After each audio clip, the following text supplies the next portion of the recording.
Welcome to how to have the marriage with her you thought you were going to have when you said, I do. Now, let me start with this. No. No, she does not have to agree with you for you to fix your relationship.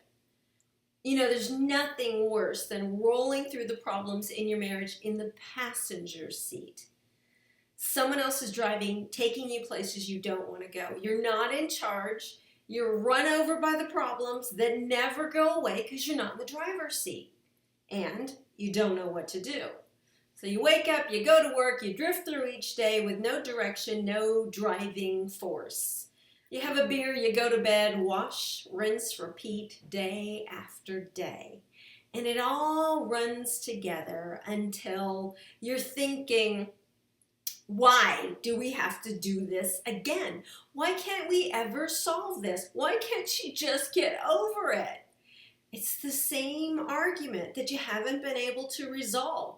The same blame game. You know, you're wrong, she's wrong, stuck on repeat over and over again. And no matter how many times you try to resolve the problems, you can't. Worse than that, each time you try, it ends up causing even more damage instead of getting fixed. This is when you start to dread having to talk about it. You pull further away from each other. Your trust is dented. Your desire drains away. And each time you try and you fail, it drains a little more hope from your tank till you're running on empty. And you just flat out stop trying. And you don't even do the things that really make you feel alive and connected to her because, hey, what's the point? Is this what you signed up for when you said I do? What happened to that amazing woman that you wanted to spend your whole life with? The woman that made your heart like beat out of your chest. The woman that made you proud she picked you. The woman you enjoyed just being with. Is she gone forever? Is it worth it to go through this? So you stop showing up as the man she fell in love with. You stop showing up as the man that you admire. You get complacent, lazy, boring. Unfortunately, you're not alone. Marriages have a 50% chance of survival. And how many marriages that make it have actual joy, actual love and passion that makes life worth living? What about trust? What about deep connection, partnership? For those lucky few that have all of that in their marriage, here's my question. Did any of it just happen automatically because they fell in love and they said, I do? No, no, love is not automatic. Okay, now, if you don't know me, I'm Genie Goodwin. I'm a best-selling author, relationship coach, certified high-performance coach, and I've been coaching and training people, for almost 30 years now. I help my clients live full out, bring the best out of them so they can bring the best out of others. Skills, developing the skills that it takes to control your life and be successful in all of your relationships while achieving your dreams. So, if you're married or in love, what I know about you is you have the skill sets to fall in love. But do you have the skill sets it takes to stay in love when the hard times hit? Do you have the skill sets to grow in love when no one can feel it anymore? Do you have the skill sets to build love through all of the inevitable hard times that hit everyone in life? What I finally realized was, no. I didn't need him to agree with me and to work on it with me. I needed these skills. And these skills must be learned because no one is born with them. And as long as I was not willing to do them, I was dooming my own relationship even though we loved each other. You see, there was a hidden problem, and it was the root of all the problems. Men and women are opposites. So we think and we act in opposing ways. We also love in opposing ways. So even though we still loved each other, neither of us could feel it. Men and women are designed to be opposites, to work and think opposite of each other. And when we'll not acknowledge and honor our differences, instead we fight, do it my way. This way is the way that makes sense. I'm logical, you're not. This actually ends up destroying love because it isn't love. And when you know this, this changes everything. This is when you can both be yourself and feel your love for each other. So I know what it takes. I know what it takes to walk in love. I know what it takes to build love. I know what it takes to grow love in order to continually get what you thought you said yes to when you said, I do. And no one can do this for you. That's why if you're waiting for her to change or for her to get her act together, you are in for a long and painful wait. Don't wait on her. You don't need her to agree with you. You don't need her to work on it with you. If you failed at fixing your marriage, it's not even your fault.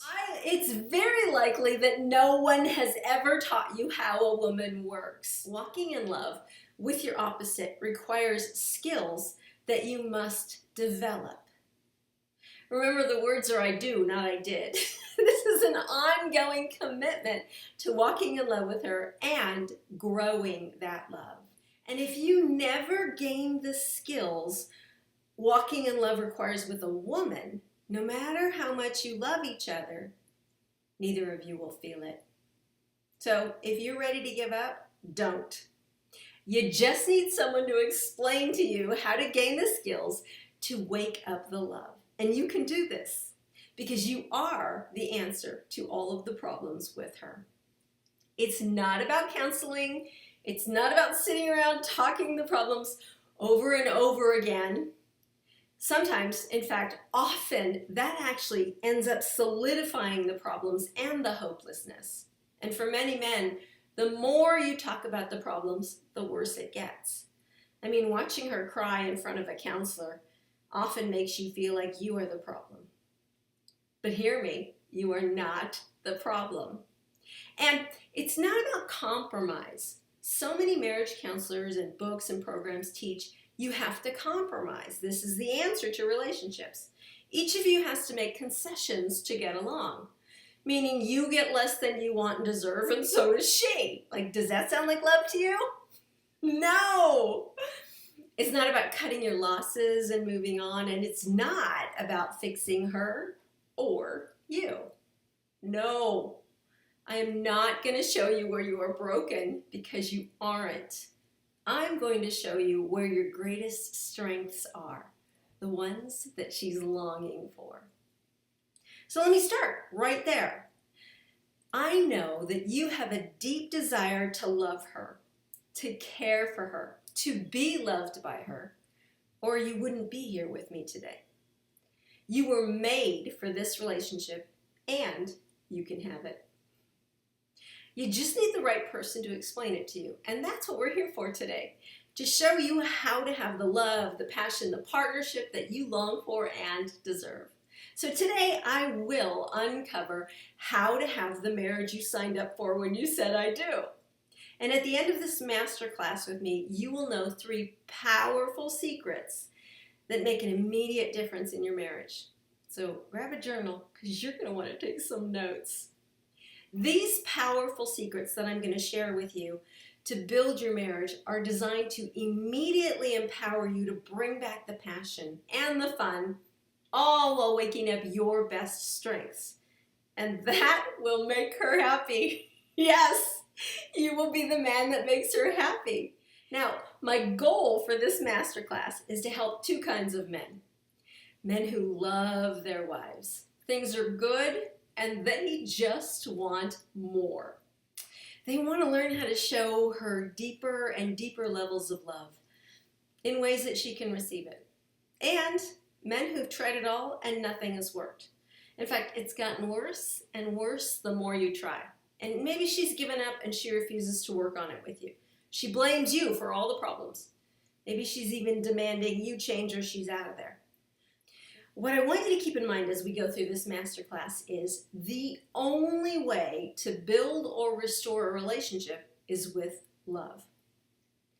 If you try any strategy just to fix her or fix the problems, there's no love in that. So these strategies will fail, usually while they're causing more problems.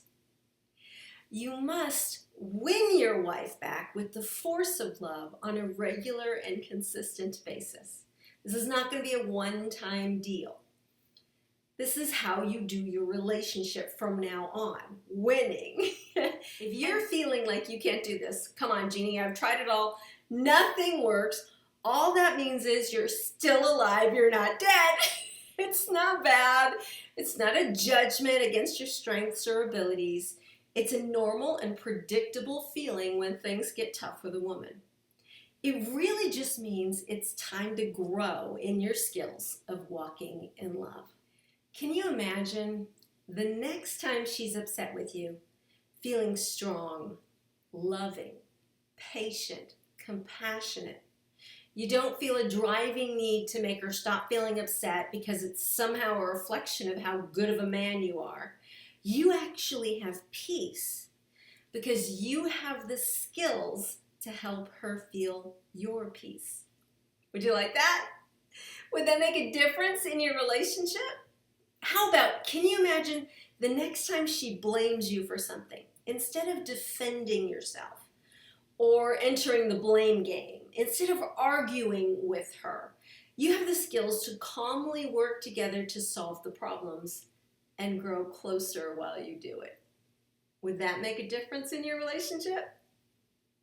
Could you imagine sitting in your rocking chair at the end of your life, knowing that the thing that made your life amazing, worth it all, is the love you shared with her?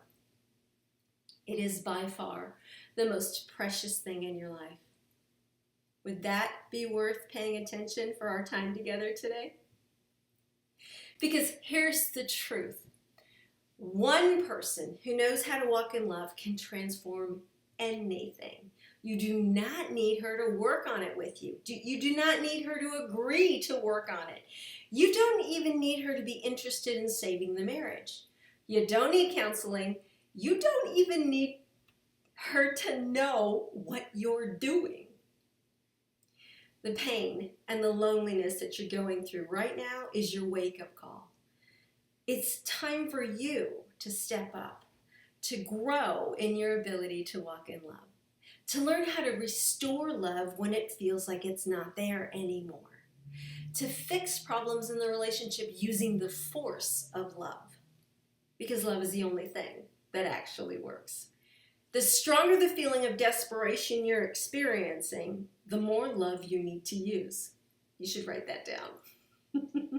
And when you use the 3 secrets I'll give you today, you can always overcome anything that's coming at you, no matter what it is. Because love is the most powerful force on the planet. It's the one thing none of us can live without. And it's the one thing all relationships require. It's love that she's looking for in you to solve all the problems. Think about this. Counseling is not love. Fixing her or you is not love. Compromise is not love. Ignoring is not love. Arguing is not love. And listening is not love.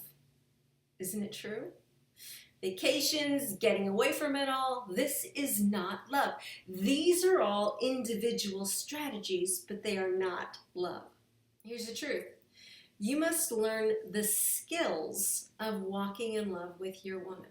Now, these skills do not come in the womb. You don't automatically show up with them. No one automatically knows them. They must be learned by everyone. I certainly had to learn them. When I was 17, I met the man of my dreams, and he swept me off my feet.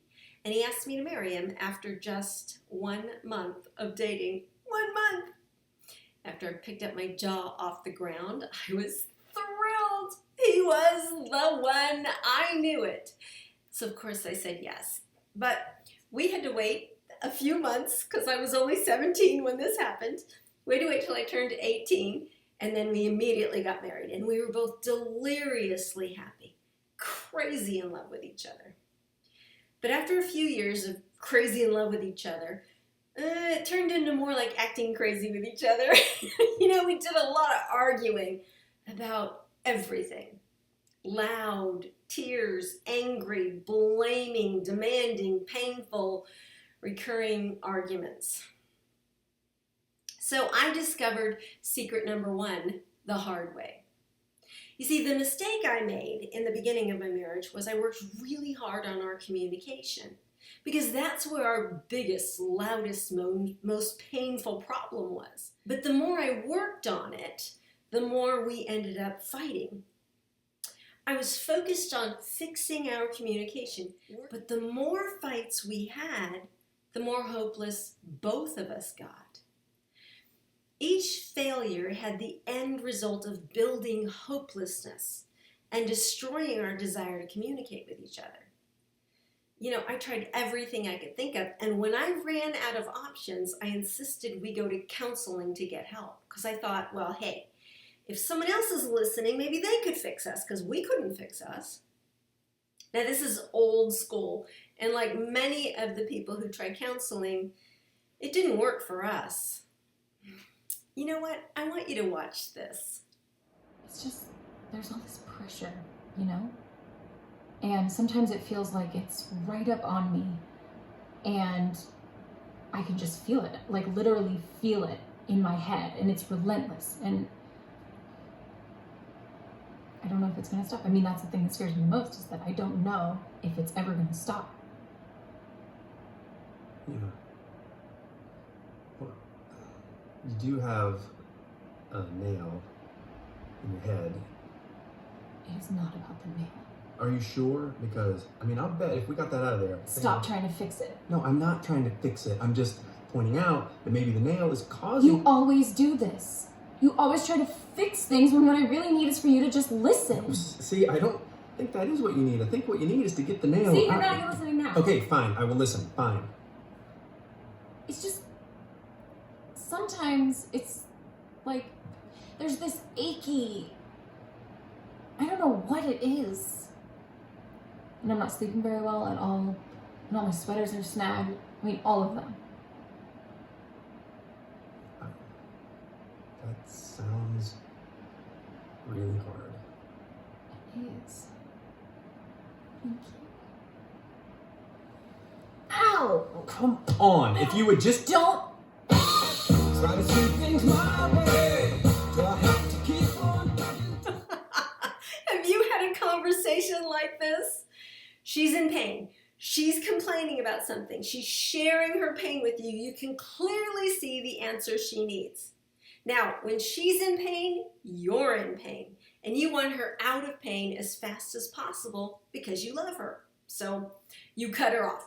You tell her what the answer is in order to get her out of pain as soon as possible, because you don't even want her to finish her sentence and continue to be in pain. To you, cutting her off and solving her problems is walking in love with her. Yes?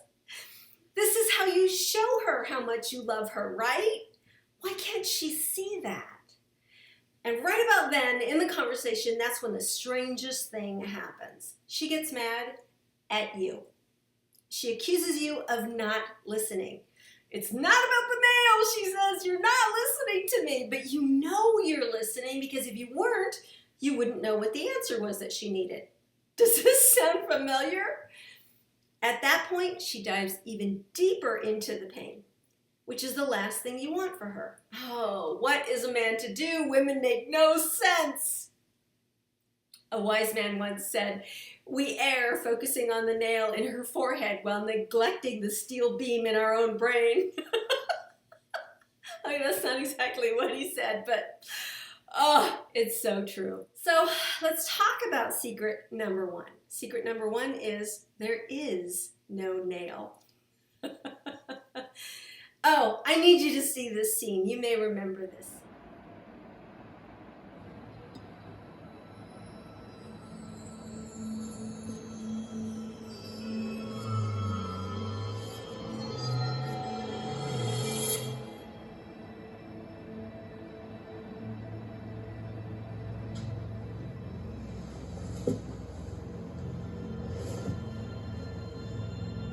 Do not try and bend the spoon.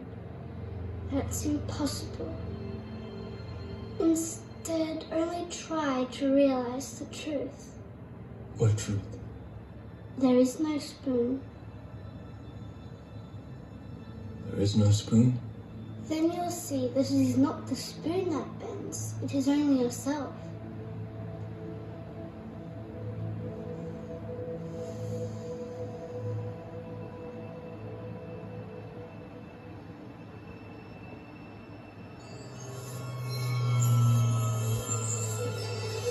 If this scene gives you a headache, let me explain. It's not the spoon or the nail that bends.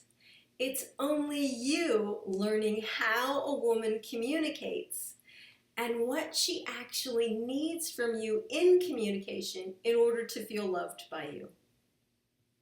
You see, it wasn't until I learned that men and women actually speak different languages that are designed to achieve different results that things finally began to get better and better for me.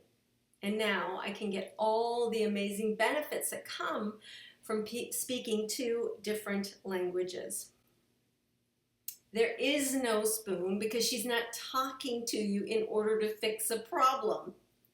She is talking to you in order to feel emotionally close to you. She wants empathy. Then, after empathy, we may talk about problems. This is feminish, the language of women. And when you ignore it, it causes a world of pain. Like John and his wife. John and his wife had been together for decades when I met them. They had 3 children. Actually, they couldn't remember the last time they were happy with each other. Their marriage was painful. They both felt the despair and the hopelessness, and so did their kids. Now, they still loved each other. They wanted things to get better, but nothing they had tried worked, and they were struggling with hopelessness. So here I am sitting at their dining table working with them. He's facing her, she's facing him, and like a boxing match, he would say something that it landed like a face punch, and her response would cause just as much damage. Have you ever experienced this? I know I did before I learned this secret.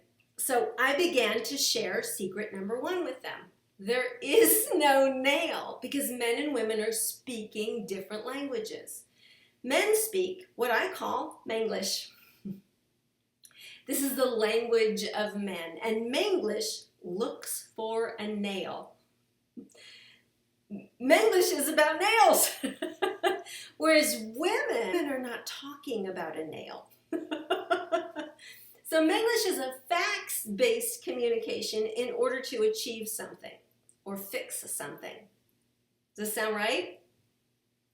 So he would say something that was a fact and logical. Now, feminish is emotions-based communication spoken in order to create connection through empathy. So she would hear an emotional punch. Feminish is used to create emotional connection. And the more emotions, the better, even if they don't go together. So John would be talking facts.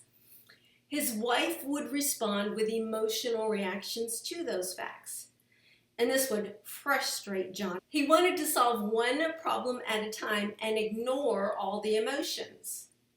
That is key.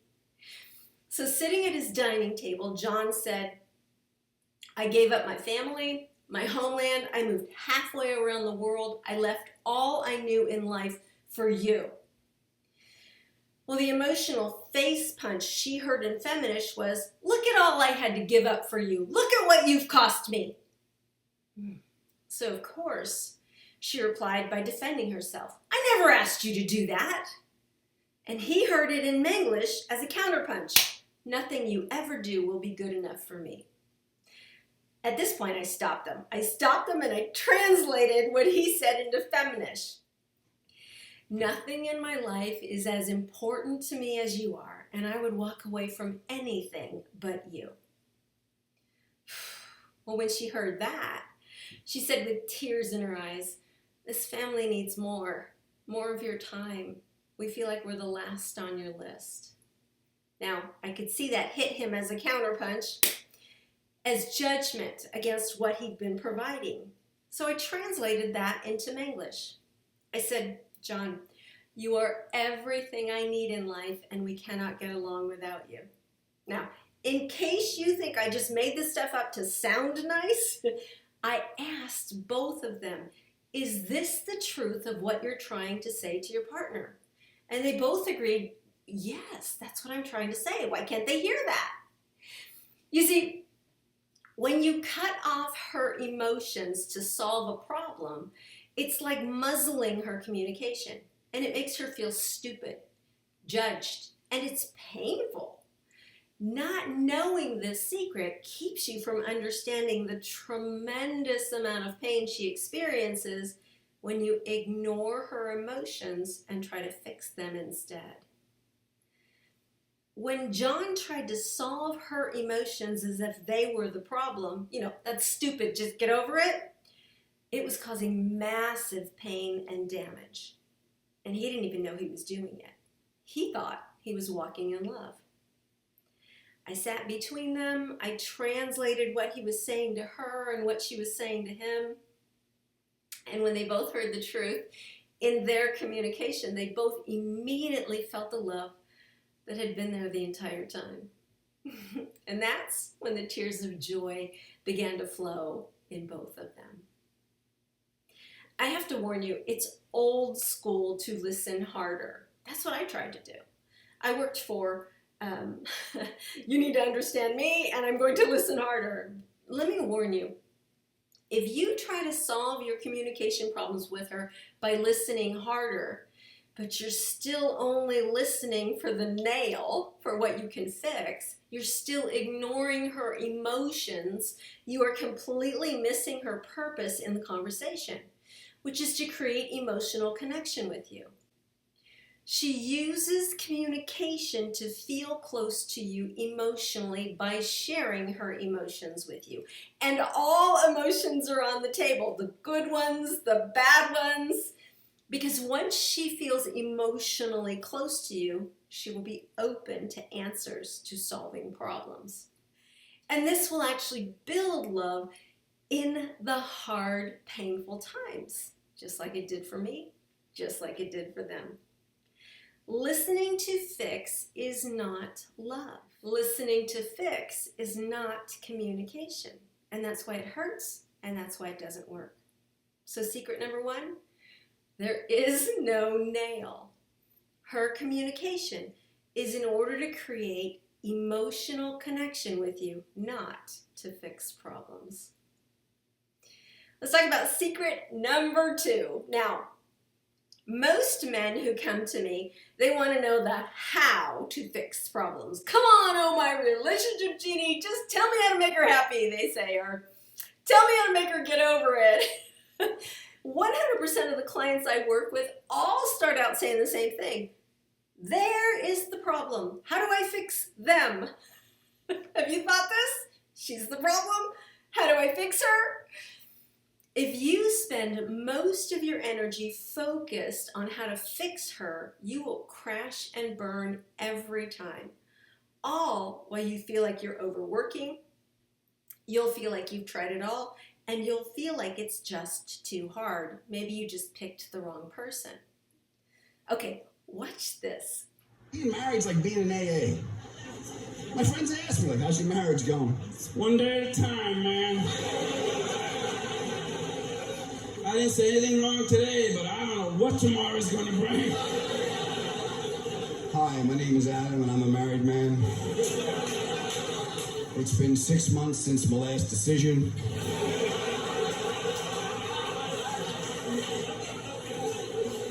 I felt the urge to have an opinion the other day. Thank God my sponsor came over, and we sat down till that feeling went away. If you thought these things, marriage is hard. Everything you do seems like it's wrong. You're not allowed to make a decision. Just forget about it. Have a beer. It's unsolvable. If you have, This is your BS. Secret number 2 is check your BS. Now, BS is your belief system. And your belief system is currently determining what you see and all of your actions. It's so powerful. But these beliefs in particular are toxic beliefs because they will automatically cause you to act in ways that will destroy your marriage. With this BS, you will not walk in love. You'll look for answers that will make her behave because obviously she's wrong. This will make her pull away from you because she can feel your judgment. And worse, she'll stop trusting you. Did you hear me?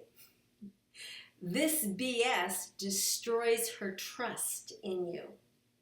Then you'll stop trying because it's not worth it. Nothing you do works. And it's all too hard anyway. So you'll pull away from her. Maybe you decide to go work harder where you know you can get some wins at work, or where you're appreciated, where you're listened to, as if going away will solve any of your problems. Maybe you'll try to ignore it. Just go get some peace. But you'll definitely stop being the best of yourself in the relationship because you believe nothing works. And she'll begin to complain about that. Does this sound familiar? Can you see how toxic this BS is? And this BS takes your relationship down the toilet? When Mac came to me, he did so because his wife demanded it. She told him he was the problem and I needed to fix him. So he drove for hundreds and hundreds of miles and he came and he spent a VIP day with me. Mac and his wife have 4 children. And they had been together for decades, and they had been struggling off and on the whole time. And she had come to the end of her rope, and she threatened if he didn't come let me fix him, she was leaving him. Well, he loved his wife. He didn't want her to leave, but he admitted to me that he hadn't felt love in a long, long time, and neither had she. In fact, they rarely felt it with each other. It just seemed like everything he did was wrong. Okay, my relationship genie, I'm here for you to fix me. Fix the broken one is BS that destroys love. Isn't it true? Do you feel loved when someone thinks you're broken and you need to be fixed? Neither do they. If someone you're in a relationship thinks you are selfish, how will that affect your relationship? Yeah. Will it feel healthy and strong? Will you want to go out of your way to work with that partner? Not likely. Will you pull away? Will you defend yourself? Will you stop being open and authentic with them even if you love them? Can you see the power of your BS? Because your BS is not only affecting you, it's affecting her too. So what Mac really came to me to get help with was to bring the love roaring back into their marriage, not to be fixed. Now that is some powerful BS that changes everything. This is why I always say that fixed is the F word of relationships. Because there was nothing wrong with Mac. He was not broken, and neither was she. No one is broken is powerful BS that will always lead you back into the state of love. The truth is, Mac was acting like a man, and his wife was acting like a woman, and this is not what needed to be fixed. Of course, Mac wanted her to act like a man to make him feel more comfortable. That sounds like, babe, ignore your emotions. It doesn't make any sense. Just go get it done. It's none of your business. Just drop it. Have a beer. It'll come to you. Just give me some peace by not talking about it. In fact, just go fix it and stop talking to me about it and move on. Does this sound familiar? This is a universal, unconscious reaction in all of us. Do it my way. My way is the right way. And it always causes massive damage to relationships because it's not love. So without knowing it, their BS had them each standing in their corner of the world demanding, come do it my way. Prove to me that you love me. I'm right, you're wrong. Again, this is some strong BS and it is not love. So it will never work. But worse than that, it will always cause damage to a relationship by pushing you away from each other. Because judgment always does that. What Mac had to learn was neither of them were broken. And the more he could meet her needs as a man, the more loved she would feel by him. And that's what I taught him. Be the man that she needs. You know, one of the things I love about men is your drive to serve and take care of others. I believe this is a drive that was wired into you by God himself. And because of that, this is what brings the greatest fulfillment to your life. So listen closely. Are you listening? No one is broken. We are all working based on our current BS. And no matter what that BS is, moving into a state of love will always be your answer. So, when it comes to your wife, the most powerful BS that will make sure you always do the right thing. You want to hear it? You ready for it? Are you listening? Love never fails. That's the truth. Believe it, because then you'll act on it. And this BS will fuel the most powerful loving actions that will actually make miracles flow. Because, come on, love is what we're all looking for. It's what none of us can live without. Okay, that means you cannot wait for love to come to you. You cannot wait for her to show you some love or give you a sign that she'd be willing to receive love from you. These are painful mistakes, and they take away your power. They destroy your love, and they make you a victim. The guy in the passenger seat I was talking about. So check your BS, because love never fails. But failing to love always fails. And it's so simple.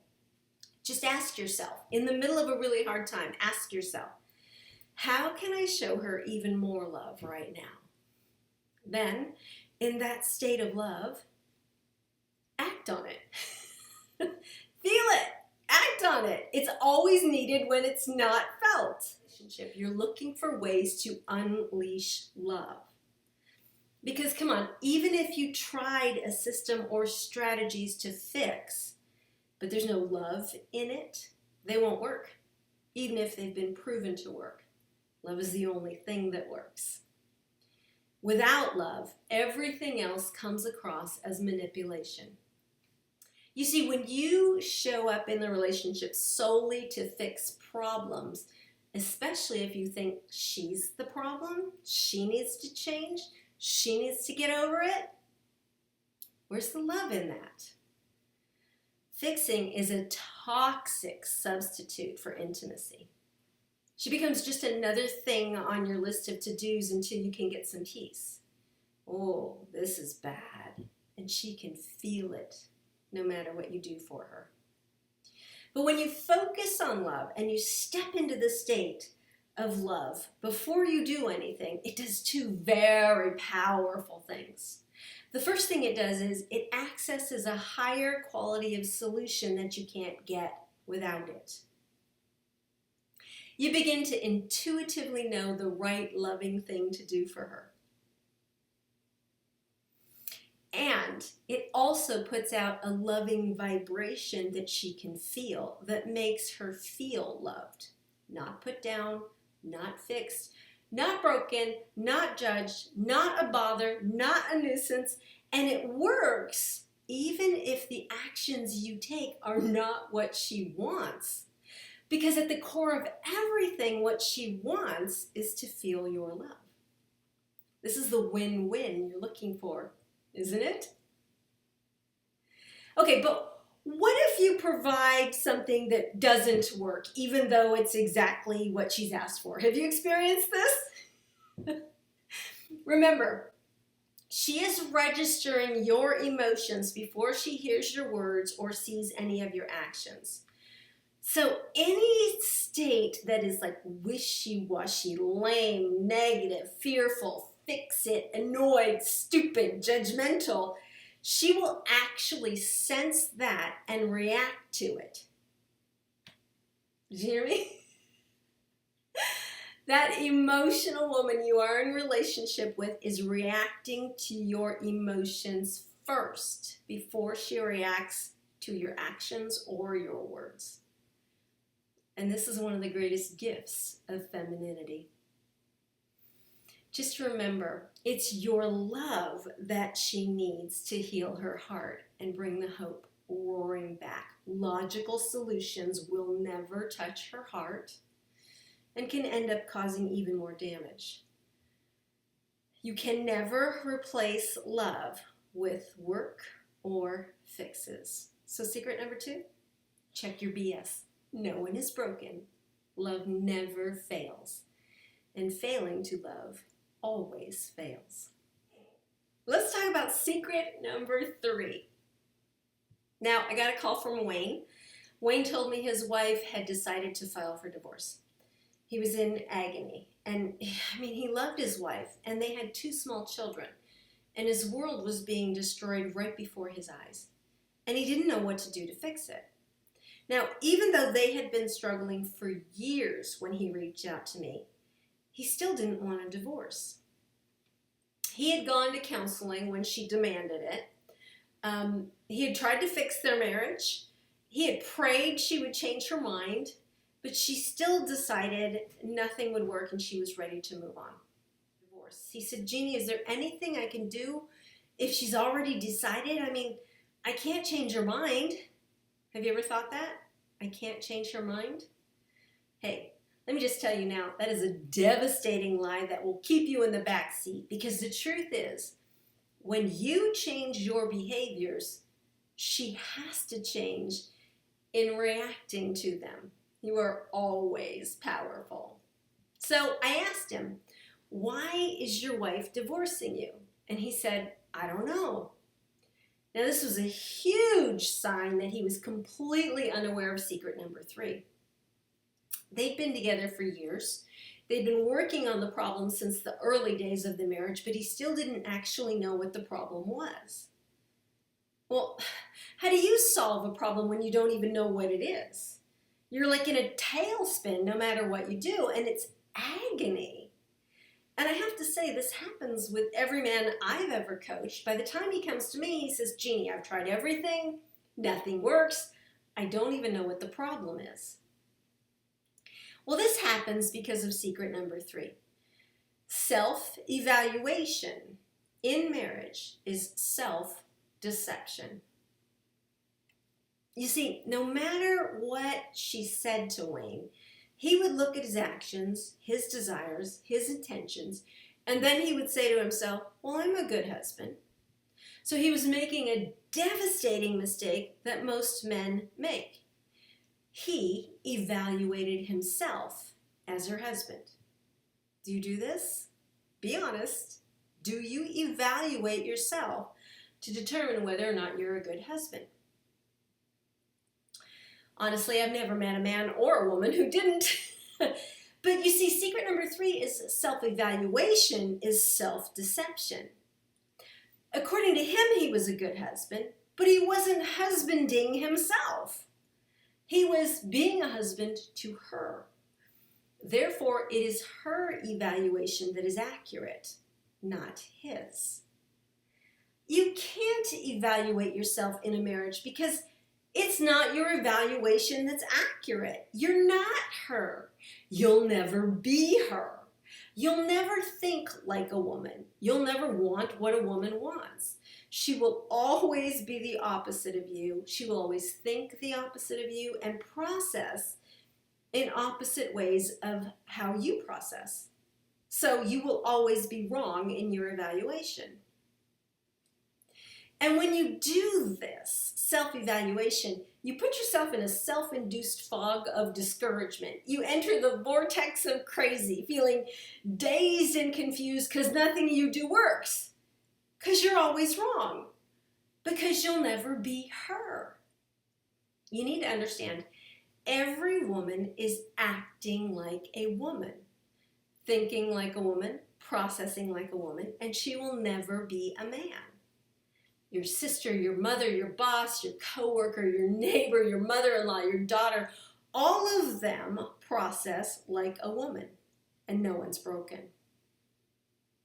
I was coaching this one man, and he was raving about his 20-something daughter. And he was telling me he was preparing his daughter for life, and he was so proud of her. And I said, really, how are you doing that? And he said, well, I'm teaching her to never need a man. And he was so proud of this. He believed this was the best thing he could do to prepare his daughter for success. And I said, wait, you love your daughter, right? He said, absolutely, Genie. I said, then why would you destroy her life like this? Now, he looked like I slapped him. And he said, what are you talking about? And I said, do you ever want to be in a relationship, a lifelong, passionate partnership, marriage with a woman who doesn't need you?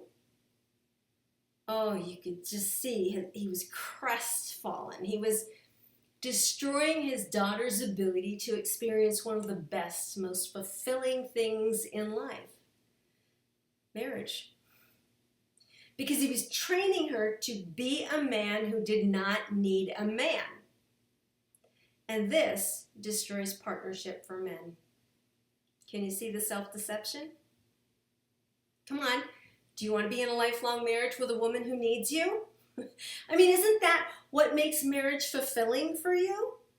And when she doesn't need you, aren't you thinking about walking away and finding someone who needs you? He was training his daughter to think and act like a man. Self-deception. He forgot his daughter was a woman. And the biggest mistake in all relationships is when you evaluate yourself and her based on what you want. And we all do it, and we all reap the disaster it brings. Hey, I guarantee you, you will never be a woman, so your evaluation will always be wrong. Now, your wife is evaluating you based on the job she hired you for. Evaluating yourself is deceiving yourself. Again, you're not husbanding yourself. So what it does is it causes you to ignore the problems she's experiencing in the marriage and make your own ideas, your own thoughts, your own desires more important than hers. This is why Wayne had no idea why his wife wanted a divorce. All of his evaluations about himself were based on what he wanted to deliver as a husband instead of what she needed from him as his wife. I guarantee you she had been sharing the problems with him for years before she finally gave up and filed for divorce. Years of complaining, but because he didn't want what she was complaining about or pushing for, because it wasn't important to him, he didn't think it was a problem. She should just get over it. So he ignored her complaints until they became demands. This is bad partnership, and it creates painful marriages. To her, this meant he didn't love her. After all, what was important to her was ignored. It was railroaded. It was made fun of. Oh, ignoring is always a bad strategy in any area of life. I mean, if a dog poops in your yard, failing to acknowledge it, making excuses for it, ignoring that it happened, only make sure that it becomes a bigger problem and everybody who goes that way will step in it. She's not a man. Never assume you know the answer she wants, because she's not a man wrapped in curves who always wants the same thing. Never assume she wants what you want, even though she gives in to what you want very, very often in order to please you. That's actually part of her equipment. Never assume your fears and concerns are the same as hers, for you are not a woman and you'll never be one. never put words in her mouth. I mean, remember, she's not a man wrapped in curves. She's going to use 20 times as many words as you do, and they'll all be wrapped in emotion because she's the opposite of you. So she can only process like the opposite of you. So her feelings and her desires are valid. They're not stupid, they're not illogical, and they're not erroneous. So I had to teach Wayne how she was scoring him as a husband. Because if he never learned that, he could not save the marriage, because he would always be spending his time, energy, and resources doing what he wanted to do instead of what she needed from him. Like Charlie. When Charlie reached out to me, his wife had already seen the lawyer and looked into filing for divorce. She was already looking for an apartment to move into, and it had to fit their 2 little girls, and he was devastated. He didn't want a divorce. He didn't want to lose his family, and he reached out to me in that desperation. He said, Genie, my wife is terrified of me, and I don't understand why. I have never raised a hand to her. I never would. But she's constantly telling me how afraid of me she is and how she doesn't trust me. I just don't get it. You see, he kept trying to evaluate her fear as if she were a man, specifically him. But he isn't a woman. A woman who is smaller, physically weaker, and always will be. A woman who does the same job and makes less money. A woman who is at the mercy of men always, who are bigger and stronger and more forceful than her. As a man, you will never experience the fear a woman experiences. But it's real. But he just refused to validate it. You see, what she needed the most from him was emotional safety. She did not trust him with her emotions. He had proven untrustworthy with her emotions year after year after year. So she no longer trusted him. She was afraid to be with him. He never stopped to hear her fears of how he constantly raised his voice, how he yelled, how he got angry at the smallest infraction, how he belittled her and her thoughts and her emotions. He just kept evaluating himself and deceiving himself as her husband. Until I finally began to teach him what she was scoring him on and how to raise his scores. And this changed everything. Because once he knew this, he could easily raise his scores, rebuild trust, and make her feel emotionally safe with him. Secret number 3, self-evaluation is self-deception. Okay, I've shared 3 secrets with you of how to have the marriage you signed up for when you said I do. Secret number 1, there is no nail. You must listen to create emotional connection with her. That's the real fix she's looking for. Secret number 2, check your BS. No one's broken. No one needs to be fixed. And use the most powerful BS to step into the state of love you both deserve. And secret number 3, self-evaluation is self-deception. You must know what she is evaluating you for as her husband, so you can finally raise your scores with her to build the relationship that you both deserve.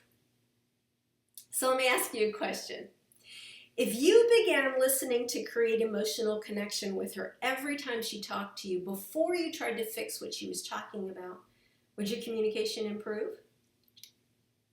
Then, if you checked your BS and you felt how much you loved her before you acted on anything, would your relationship improve?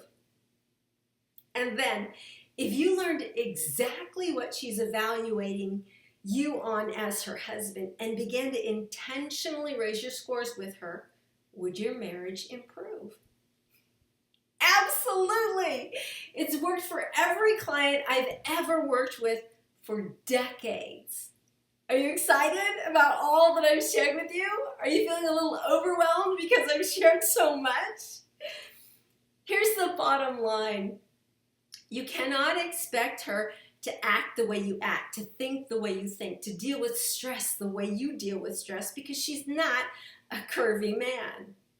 If you do, you'll always end up disappointed and confused, because men and women are biologically different. And that means how we think, how we cope, how we love is profoundly different. What we want from each other is profoundly different. Not understanding this is why relationships where you still love each other can be so painful and so confusing. Well, I've got good news for you. One person who knows how to walk in love can transform anything, and you are the one. With today's training, you're already on the path to success. It's your wake-up call for you to see how powerful of a man you really are. It's time for you to step up and grow as a husband.